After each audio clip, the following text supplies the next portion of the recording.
Welcome, ladies and gentlemen. This game was played in 1962 between Bobby the Mad Scientist against Sharaf Berejav, which I believe is the oldest person alive who's played Bobby, born in 1927. But without further ado, Bobby with the white pieces starts off with e4. We get c5, the Sicilian defense. We get a knight to f3, preparing d4. We get d6, and then Bobby strikes in the center with d4. We get takes and takes. And then knight to f6, hitting the pawn. Bobby develops, defending the pawn, and then we get g6, the dragon variation. So here the engine actually wanted a6, the knight door, but anyway we get bishop to e3, bishop b7, putting the bishop on a long diagonal, planning for it to come alive later on in the game. We get f3, which is known as the Yugoslav attack. So the idea would be to advance the pawns on the king side. In the game, we got a knight c6, so hitting the other knight. Bobby goes queen to d2, so at some point to eliminate the dark squared bishop and to also weaken the squares around a black's king. We get castles and bishop to c4, so putting the bishop on a nice active square.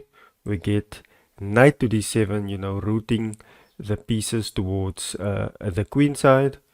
Bobby castles, and we get knight to b6. So hitting the bishop, we get bishop going back, and then we get knight to a5. So hitting the bishop, but also more importantly, hitting the c4 square, because the idea would be to take out the dark squared bishop. For instance, if we just make a move, then we get knight coming in, takes, and something like just getting rid of that dark squared bishop. In the game we got queen to d3, so just controlling the c4 square again. Sharaf continuing with development and preparing to bring the bishop to the king side as well. We get h4, aiming for the hook in order to damage a black's pawn structure. Rook to c8, aligning with Bobby's king and also putting more pressure on the c4 square. h5, hitting the pawn, trying to open the h-file. We get knight jumping to the center, supported by the rook and the knight. We get takes and takes. Here the engine actually wanted recapturing with the f-pawn. And then we get Bobby going in with the bishop. And the plan again to eliminate the dark squared bishop and weaken the dark squares. We get e6 from Sharaf, but this is a blunder. The engine actually just wanted him to kick away the e5 knight, and Bobby goes f4, and the idea we can see is to, for the queen to join the party on the h-file. Now we get e5, hitting the knight, but it's a move too late.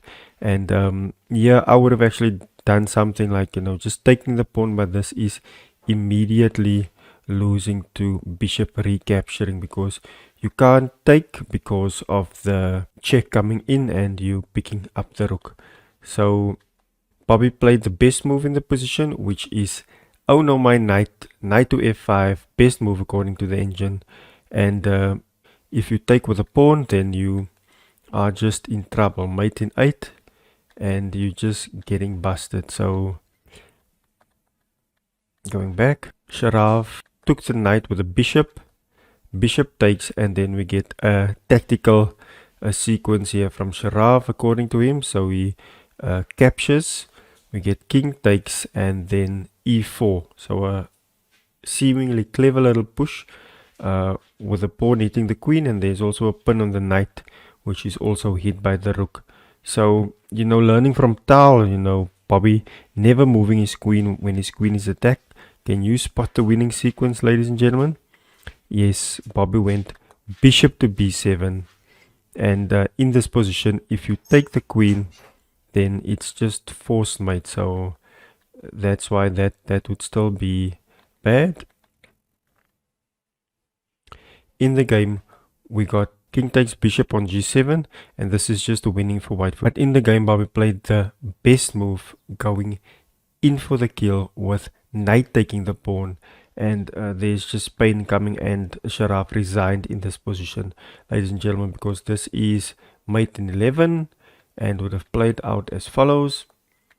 So a lot of pressure exerted by Bobby, hitting the queen, queening, and exchanging rooks, and this is just a mate. So hope you guys enjoyed. See you in the next one.